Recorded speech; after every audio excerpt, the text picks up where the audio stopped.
രാജ്യാന്തര തലത്തിൽ നയതന്ത്ര നീക്കങ്ങളിൽ ഏറ്റവും മികവ് പുലർത്തുന്ന രാജ്യം ഏതാണെന്ന് ചോദിച്ചാൽ ഇപ്പോൾ ഇന്ത്യയാണ്.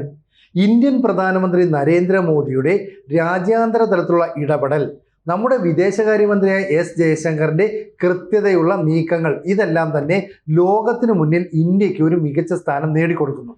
അതായത് റഷ്യൻ പ്രസിഡന്റ് വ്ളാഡിമിർ പുടിൻ ഇന്ത്യയിൽ വന്ന് സന്ദർശനം നടത്തിയ ശേഷം അദ്ദേഹം മടങ്ങിപ്പോയി. ഇന്ത്യൻ പ്രധാനമന്ത്രിയുടെ കാറിൽ റഷ്യൻ പ്രസിഡന്റ് വ്ളാഡിമിർ പുടിൻ ഒന്നിച്ച് സഞ്ചരിച്ചു എന്നതുപോലും ലോകത്തെ പല രാജ്യങ്ങളും വളരെ അത്ഭുതത്തോടെയാണ് നോക്കിക്കാണുന്നത്. മാത്രമല്ല, ഇപ്പോൾ ഈ ഇന്ത്യ സന്ദർശനത്തിന് ശേഷം ഒരു നിർണായക നീക്കം ഇന്ത്യയുടെ ഭാഗത്തു നിന്ന് നടക്കുന്നു. എന്ന് പറഞ്ഞാൽ ഉക്രൈൻ പ്രസിഡന്റ് ആയിട്ടുള്ള വ്ളാഡിമിർ സെലൻസ്കി ഇന്ത്യയിലേക്ക് വരാൻ തയ്യാറെടുക്കുന്നു. ജനുവരി മാസത്തോടെ ഇന്ത്യയിലേക്ക് വരുമെന്നാണ് പ്രതീക്ഷിക്കപ്പെടുന്നത്. വളരെ ഞെട്ടിക്കുന്ന ഒരു നീക്കമാണ്. ശരിക്കും പറഞ്ഞാൽ 1992, 2002, 2012 ഇങ്ങനെ 3 വർഷം അല്ലെങ്കിൽ 3 തവണ മാത്രമാണ് ഒരു ഉക്രൈൻ പ്രസിഡന്റ് ഇന്ത്യ സന്ദർശിച്ചത്. ഇത് വീണ്ടും ഇതാ സെലൻസ്കി വരാൻ പോകുന്നു എന്ന് പറഞ്ഞാൽ നയതന്ത്ര തലത്തിൽ ചില നീക്കങ്ങൾ നടക്കുന്നു എന്നാണ് അർത്ഥം. അതായത് ഉക്രൈനും റഷ്യയും തമ്മിൽ 4 വർഷമായി തുടരുന്ന യുദ്ധം അവസാനിപ്പിക്കണമെന്ന് ലോകത്തിലെ വിവിധ രാജ്യങ്ങൾ ആവശ്യപ്പെടുന്നുണ്ട്. ഇതിൽ നിർണായകമായ പങ്ക് വഹിക്കാൻ കഴിയുന്നത് ഇന്ത്യൻ പ്രധാനമന്ത്രി നരേന്ദ്രമോദിക്കാണ്. അതായത് പുടിനുമായിട്ട് ഇന്ത്യ നടത്തിയ ചർച്ചകൾ, ഇന്ത്യ നടത്തിയ നീക്കങ്ങളൊക്കെ തന്നെ യൂറോപ്യൻ രാജ്യങ്ങളടക്കം സൂക്ഷ്മതയോടെ നിരീക്ഷിക്കുന്നു, ജാഗ്രതയോടെ വിലയിരുത്തുന്നു. അതിനുശേഷം യൂറോപ്പിലെ നയതന്ത്ര വിദഗ്ധരാണ് പറയുന്നത് ഇന്ത്യ ഇടപെട്ട് ഈ യുദ്ധം അവസാനിപ്പിക്കണം. കാരണം ഇന്ത്യ യുദ്ധസമയത്ത് ഉക്രൈൻ്റെയോ അല്ലെങ്കിൽ റഷ്യയുടെയോ പക്ഷം പിടിച്ചില്ല. ഇരു രാജ്യങ്ങൾക്കുമിടയിൽ യുദ്ധമല്ല നല്ലത്, സമാധാനമാണ് വേണ്ടത് എന്ന നിലപാടാണ് നമ്മൾ സ്വീകരിച്ചിരുന്നത്. ഉക്രൈനുമായിട്ട് നമ്മൾ ചർച്ച നടത്തിയ സമയത്ത് പറഞ്ഞിരുന്നു, ഞങ്ങൾക്ക് ഈ യുദ്ധത്തിനോട് താല്പര്യമില്ല, സമാധാനമാണ് ഞങ്ങളുടെ സന്ദേശമെന്ന് പറഞ്ഞിരിക്കുന്നു. ഞങ്ങൾ ബുദ്ധൻ്റെയും ഗാന്ധിജിയുടെയും ഒക്കെ നാട്ടിൽ നിന്ന് വരുന്നവരാണ്, ഞങ്ങൾക്ക് സമാധാനമാണ് പ്രധാനപ്പെട്ട അജണ്ട എന്ന് പറഞ്ഞിരുന്നു. ഇത് ഉക്രൈനോട് പറഞ്ഞതാണെങ്കിൽ ഇപ്പോൾ വ്ളാഡിമിർ പുടിൻ വന്നപ്പോൾ പുടിനോടും ഇതേ നിലപാട് തന്നെയാണ് നമ്മൾ സ്വീകരിക്കുന്നതെന്ന് പറഞ്ഞു. മാത്രമല്ല, ഈ യുദ്ധം ഉണ്ടായ സമയത്ത്, അതായത് 2022 ഫെബ്രുവരി മുതൽ ഉക്രൈനുമായിട്ടും റഷ്യയുമായിട്ടും നമ്മൾ നിരന്തരം ബന്ധപ്പെടുന്നു. പ്രത്യേകിച്ച് സെലൻസ്കിയുമായിട്ട് 8 തവണയാണ് ഇന്ത്യൻ പ്രധാനമന്ത്രി നരേന്ദ്രമോദി ഫോണിൽ സമ്പർക്കം പുലർത്തിയത്. കൂടാതെ 4 തവണ നേരിട്ട് കാണുകയും ചെയ്തു. അപ്പോഴൊക്കെയും ഈ സെലൻസ്കി കരുതിയിരുന്നത് ഡൊണാൾഡ് ട്രംപ് എന്ന് പറയുന്ന അമേരിക്കൻ പ്രസിഡന്റ് ഇടപെട്ട് ഈ പ്രശ്നങ്ങളെല്ലാം ചർച്ച ചെയ്ത് പരിഹരിക്കുമെന്നാണ്. ട്രംപ് അങ്ങനെ ചില നിർദ്ദേശങ്ങൾ നൽകി. ഇപ്പോൾ ഏറ്റവും ഒടുവിൽ നൽകിയ നിർദ്ദേശം അനുസരിച്ച് 20 പദ്ധതികളെ കണ്ടാണ് മുന്നോട്ട് വെച്ചത്. ഇതിൽ 50% നേട്ടം റഷ്യയ്ക്കുണ്ടാകും. അപ്പോൾ ബാക്കി 50% സ്വാഭാവികമായും ഉക്രൈനാണ് ഉണ്ടാകേണ്ടത്. പക്ഷേ അതല്ല ഉണ്ടാകാൻ പോകുന്നത്, അമേരിക്കയ്ക്ക് നേട്ടം ഉണ്ടാകാൻ പോകുന്നു. അപ്പോഴാണ് സെലൻസ്കി മനസ്സിലായത് അമേരിക്ക തങ്ങളെ വളരെ തന്ത്രപൂർവ്വം കബളിപ്പിക്കുകയായിരുന്നു. അതുകൊണ്ട് സെലൻസ്കി ഇപ്പോൾ ആവശ്യപ്പെടുന്നത് ഇന്ത്യൻ പ്രധാനമന്ത്രി നരേന്ദ്രമോദി ഈ വിഷയത്തിൽ ഇടപെടണം. അങ്ങനെ വർഷങ്ങളായി തുടരുന്ന റഷ്യ ഉക്രൈൻ യുദ്ധം അവസാനിപ്പിക്കണം, ഇതാണ് പറയുന്നത്. അപ്പം വ്ളാഡിമിർ പുടിൻ ഇന്ത്യയിൽ വന്ന് നരേന്ദ്രമോദിയുമായിട്ട് പല കാര്യങ്ങളിൽ ചർച്ച ചെയ്തു. ഈ ചർച്ച ചെയ്തതിന് ശേഷം സംയുക്ത പ്രസ്താവന ഇറക്കിയപ്പോൾ റഷ്യ ഉക്രൈൻ യുദ്ധവുമായി ബന്ധപ്പെട്ട ചില കാര്യങ്ങളും അതിൽ പരാമർശിച്ചു. അതിൽ യുദ്ധം എന്ന വാക്ക് പൂർണ്ണമായിട്ടും ഇന്ത്യ ഒഴിവാക്കി. പകരം ഉക്രൈനും റഷ്യയും തമ്മിലുള്ള ഒരു പ്രതിസന്ധി അത് പരിഹരിക്കണമെന്നാണ്. അപ്പോൾ യുദ്ധം എന്ന വാക്ക് തന്നെ മാറ്റി പ്രതിസന്ധി എന്ന വാക്ക് അവിടെ കൊണ്ടുവരിക എന്ന് പറഞ്ഞാൽ നയതന്ത്ര തലത്തിൽ ഇന്ത്യ നടത്തുന്ന നീക്കങ്ങൾക്ക് ഒരു മികച്ച വേഗം കൈവരുന്നു എന്നൊരർത്ഥം കൂടിയുണ്ട്. പക്ഷേ 2022 നമ്മൾ റഷ്യയോട് പറഞ്ഞിരുന്നു ഇത് യുദ്ധത്തിനുള്ള സമയമല്ല, അത്തരമൊരു നീക്കം നടത്തരുതെന്നൊക്കെ പറഞ്ഞു. പക്ഷെ അത് കേട്ടില്ല. അതുകൊണ്ട് തന്നെ ഇപ്പോഴത്തെ സംയുക്ത പ്രസ്താവനയിൽ അത്തരം കാര്യങ്ങൾ പരാമർശിച്ചില്ല. ഒരു പക്ഷേ പുടിനും മോദിയും തമ്മിലുള്ള ചർച്ചയിൽ ഇത്തരം ചില കാര്യങ്ങൾ പുറത്തുവിടരുതെന്ന് പറഞ്ഞിരിക്കാം. അതുകൊണ്ടായിരിക്കാം നമ്മൾ അത്തരം കാര്യങ്ങളെക്കുറിച്ചൊന്നും ചർച്ച ചെയ്യാതിരുന്നത്. എന്തായാലും ഈ റഷ്യയും ഉക്രൈനും തമ്മിലുള്ള പ്രശ്നങ്ങൾ പരിഹരിക്കാൻ കഴിയുന്ന ഏക രാജ്യം ഇന്ത്യയാണെന്ന് യൂറോപ്യൻ യൂണിയൻ ഉൾപ്പെട്ട രാജ്യങ്ങൾ പോലും പറയുന്നു. ഇത് ട്രംപിന് വലിയ തിരിച്ചടിയാണ്. കാരണം ഏതാണ്ട് 27ഓളം രാജ്യങ്ങൾ ഉൾപ്പെടുന്ന യൂറോപ്യൻ യൂണിയൻ ഇന്ത്യയെ അല്ലെങ്കിൽ നരേന്ദ്രമോദിയെ ഒക്കെ തന്നെയാണ് മികച്ച മീഡിയേറ്റേഴ്സായിട്ട് കാണുന്നതെന്ന് പറയുമ്പോൾ അമേരിക്ക കുറച്ച് ലജ്ജിക്കണം. അതുകൊണ്ട് ഇപ്പോൾ അമേരിക്ക ചെയ്യുന്നത് എന്താണെന്ന് വെച്ചാൽ വളരെ പെട്ടെന്ന് ഒരു നയതന്ത്ര സംഘത്തെ അല്ലെങ്കിൽ ഒരു പ്രതിനിധി സംഘത്തെ ഇന്ത്യയിലേക്ക് അയക്കുന്നു. എന്തിന്? ഇന്ത്യയും അമേരിക്കയും തമ്മിലുള്ള താരിഫ് യുദ്ധം ചർച്ച ചെയ്ത് അവസാനിപ്പിക്കാൻ വേണ്ടിയിട്ട്. അതിനു വേണ്ടിയിട്ട് അവർ ഇവിടേക്ക് വരുന്നു. 25% നമുക്ക് താരിഫ് ചുമത്തുന്നു. അതുപോലെ തന്നെ 25% താരിഫ് നമുക്ക് പിഴയായിട്ട് ചുമത്തുന്നു. അങ്ങനെ വലിയ നീക്കങ്ങളൊക്കെയാണ് നടത്തുന്നത്.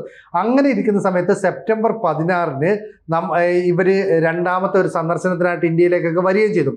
തുടർന്ന് സെപ്റ്റംബർ 22-ന് പീയൂഷ് ഗോയലിന്റെ നേതൃത്വത്തിൽ ഇന്ത്യയിൽ നിന്ന് പ്രതിനിധി സംഘം അമേരിക്കയിലേക്ക് എത്തി ചർച്ച നടത്തി.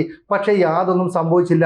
ഇവിടെ ഇപ്പോൾ റഷ്യൻ പ്രസിഡന്റായിട്ടുള്ള വ്ളാഡിമിർ പുടിൻ ഇന്ത്യയിലേക്ക് എത്തിയതോടുകൂടി വളരെ പെട്ടെന്ന് അമേരിക്കയിൽ നിന്നൊരു പ്രതിനിധി സംഘം ഇന്ത്യയിലേക്ക് എത്തുകയാണ്. കാരണം അമേരിക്കയ്ക്കുള്ളിൽ നിന്ന് തന്നെ വലിയ വിമർശനം ഉയരുന്നു. കാരണം ഇന്ത്യയെ പോലുള്ള ഒരു രാജ്യത്തെ പിണക്കിക്കൊണ്ട് പോകുന്നത് അമേരിക്കയ്ക്ക് ദൂരവ്യാപകമായ പ്രത്യാഘാതങ്ങൾ ഉണ്ടാക്കും. റഷ്യയും ഇന്ത്യയും തമ്മിൽ സൈനിക സാമ്പത്തിക കരാറുകളിലൊക്കെ ഉൾപ്പെടുന്നതോടുകൂടി ഇന്ത്യയും ഏഷ്യൻ മേഖലയിലെ ഒരു വൻ ശക്തിയായി മാറും. നിലവിൽ ചൈന അമേരിക്കയ്ക്ക് ഭീഷണി ഉയർത്തിയ ഏഷ്യയിലെ ഒരു വൻ ശക്തിയാണ്. ഒപ്പം ഇന്ത്യ കൂടി അങ്ങനെ ഒരു ശക്തിയായി മാറുന്നത് അപകടകരമായ പ്രവണത സൃഷ്ടിക്കുമെന്നാണ് പറയുന്നത്. എന്തായാലും സങ്കീർണമായ ഭൗമരാഷ്ട്രീയ സാഹചര്യത്തിൽ റഷ്യയെയും ഉക്രൈനെയും ഒരേ സമയം ചേർത്ത് പിടിക്കാനായിട്ട് ഇന്ത്യക്ക് സാധിക്കുന്നുണ്ട്.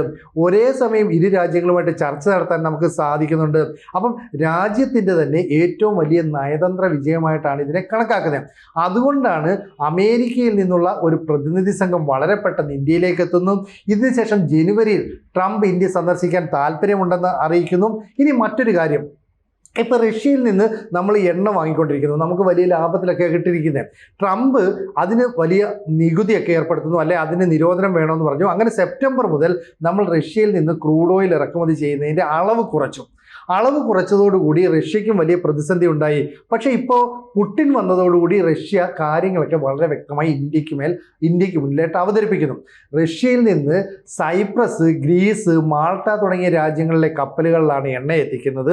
ഇനിയും അത് തുടരുമെന്നും എല്ലാ പിന്തുണയും നൽകാമെന്നും റഷ്യ പറയുന്നുണ്ട്.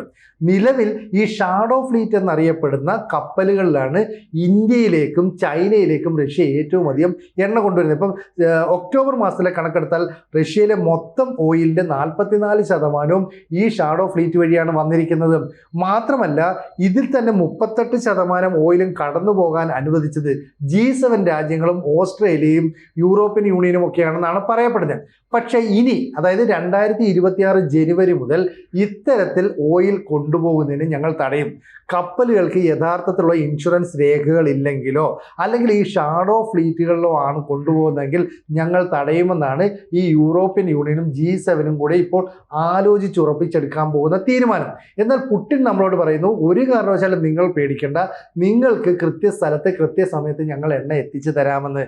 ഇത് വലിയൊരു നയതന്ത്ര നീക്കമാണ്. കാരണം റഷ്യ ഇങ്ങനെ ഒരു നീക്കം നടത്തി കഴിഞ്ഞാൽ റഷ്യയെ സഹായിക്കാൻ ഒരുപക്ഷെ നോർത്ത് കൊറിയ പോലും രംഗത്തേക്ക് ഇറങ്ങിയേക്കും. എന്ന് പറഞ്ഞാൽ അമേരിക്കയുടെ ശത്രുവാണ് നോർത്ത് കൊറിയ. അതുകൊണ്ട് അമേരിക്കയോ യൂറോപ്യൻ യൂണിയനോ റഷ്യൻ കപ്പലുകൾക്ക് നേരെ എന്തെങ്കിലും ഒരു നീക്കം നടത്തിയാൽ കിം ജോങ് ഉന്നിൻ്റെ നേതൃത്വത്തിലുള്ള നോർത്ത് കൊറിയൻ സൈന്യം പോലും ഇറങ്ങും.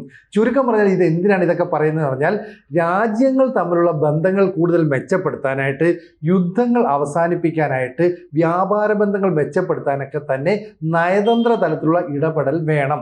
ഇന്ന് ലോകത്ത് ഏറ്റവും മികച്ച നയതന്ത്രം കാത്തു സൂക്ഷിക്കുന്ന രാജ്യം ഇന്ത്യയാണ്. അതുകൊണ്ടാണ് ഉക്രൈനും റഷ്യയും തമ്മിലുള്ള യുദ്ധം അവസാനിപ്പിക്കാൻ ഇന്ത്യ ഇടപെടണമെന്ന് പറയുന്നത്. പുടിന് മേൽ സമ്മർദ്ദം ചെലുത്തണമെന്ന് യൂറോപ്പിലെ രാജ്യങ്ങൾ ഇന്ത്യയോട് ആവശ്യപ്പെടുകയാണ്. അത് നമ്മൾ കേൾക്കുകയാണെങ്കിൽ ഒരുപക്ഷെ സെലൻസ്കി ഈ 2026 ജനുവരിയോടുകൂടി ഇന്ത്യയിലേക്ക് എത്തും. അങ്ങനെ സെലൻസ്കിയിൽ സമ്മർദ്ദം ചെലുത്തി സെലൻസ്കിയെ കാര്യങ്ങളൊക്കെ പറഞ്ഞ് മനസ്സിലാക്കി നമ്മൾ ഈ യുദ്ധം അവസാനിപ്പിക്കാനായിട്ടുള്ള നീക്കം നടത്തും. പക്ഷെ അതിനു മുമ്പ് ട്രംപുമായിട്ട് ചില ചർച്ചകൾ നടത്തണം. കാരണം യുദ്ധക്കളത്തിലെ സാഹചര്യങ്ങളൊക്കെ വിലയിരുത്തുക, ഒപ്പം തന്നെ സമാധാന പദ്ധതികളുമായിട്ട് മുന്നോട്ട് പോകാനായിട്ട് ട്രംപ് മുന്നോട്ട് വെച്ച 20 ഉടമ്പടികൾ, അതുമായിട്ട് ചർച്ച ചെയ്ത് മുന്നോട്ട് പോകാൻ കഴിയുന്ന കാര്യങ്ങളൊക്കെ പരിഹരിച്ച് മുന്നോട്ട് പോകാൻ ഇന്ത്യ മുൻകൈ എടുക്കണമെന്നും പറയുന്നുണ്ട്. എന്തായാലും ഉക്രൈനിൽ നിലവിൽ കുറച്ച് അഴിമതി പ്രശ്നങ്ങളൊക്കെ ഉണ്ട്. അവിടുത്തെ ചീഫ് ഓഫ് സ്റ്റാഫായിട്ടുള്ള ആൻഡ്രേ യെർമാർക്കിന് മേൽ അഴിമതി ആരോപണം ഉണ്ടായതോടുകൂടി അയാൾ രാജിവെച്ചു. അതുകൊണ്ട് സെലൻസ്കിയുടെ ഉദ്യോഗസ്ഥരുമായിട്ട് ചർച്ച നടത്തുന്നതിന് ഇന്ത്യൻ ഉദ്യോഗസ്ഥർക്ക് ചെറിയ പ്രതിസന്ധി ഉണ്ടായി. കാരണം ഉക്രൈൻ്റെ പുതിയ ഉദ്യോഗസ്ഥരാണ്, അവരുമായിട്ട് കാര്യങ്ങളൊക്കെ ചർച്ച ചെയ്ത് പരിഹരിച്ച് വരുന്നതേ ഉള്ളൂ. അത്തരം ചർച്ചകൾക്കൊടുവിൽ 2026 ജനുവരിയിൽ ഒരുപക്ഷെ സെലൻസ്കി ഇന്ത്യയിലേക്ക് വരും. ഇത് 4ാമത്തെ തവണയാണ് ഒരു ഉക്രൈൻ പ്രസിഡന്റ് ഇന്ത്യയിലേക്ക് വരുന്നത്. അതുകൂടാതെ ട്രംപും ഇന്ത്യയിലേക്ക് 2026 തുടക്കത്തിൽ തന്നെ വരാൻ സാധ്യതയുണ്ടെന്നും കണക്കാക്കുന്നു. ഇതെല്ലാം തന്നെ ഇന്ത്യ നടത്തുന്ന നയതന്ത്ര മികവിൻ്റെ ഉള്ള ഒരു അംഗീകാരം എന്ന് പറയാം. അങ്ങനെ ലോക രാജ്യങ്ങൾക്ക് മുമ്പിൽ ഇന്ത്യ ഒരു മികച്ച ശക്തിയായിട്ട് മാറുന്നു. മാത്രമല്ല, നയതന്ത്രപരമായ ഇടപെടൽ നടത്തുന്നതിന് ഇന്ത്യയെ കവച്ചു വെക്കാൻ മറ്റൊരു രാജ്യത്തിനും സാധിക്കുന്നില്ല എന്ന് യൂറോപ്യൻ യൂണിയനും അമേരിക്കയും G7 രാജ്യങ്ങളുമെല്ലാം ഒരേ സ്വരത്തിൽ സമ്മതിക്കുന്നു എന്നതിൻ്റെ ഉദാഹരണം കൂടിയാണ് ഇത്. കൂടുതൽ വാർത്തകളും വിശേഷങ്ങളും നിങ്ങളിലേക്ക് എത്താൻ ABC മലയാളം സബ്സ്ക്രൈബ് ചെയ്യുക, ബെൽ ബട്ടണും അമർത്തുക.